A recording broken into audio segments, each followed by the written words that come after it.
আসসালামাইকুম ভাই, এই যে এটা হলো 23 লিটারটা কনভেকশন। এই যে ভিতরে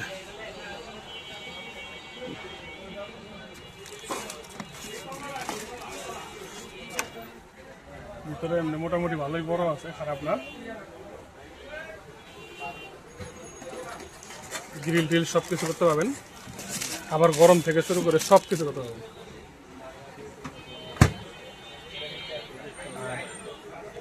এই যে এটা আছে আপনার 25 লিটার,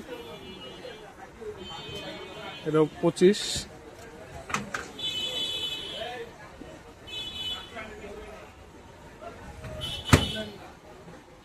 আরও আছে দেখাই, এই যে এটা আছে 28 লিটার, 28।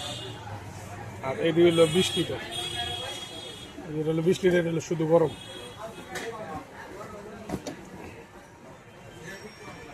ভাই এই যে এটা হলো 28 লিটারটা, এয়ার ফ্রাই সহ। এই যে উপরে কয়েল সহ, হ্যাঁ, ভিতরের জায়গাও মোটামুটি ভালো আছে, গ্রিলের অপশনও আছে, সবই আছে। এটা হলো একবারে আপডেট মাল।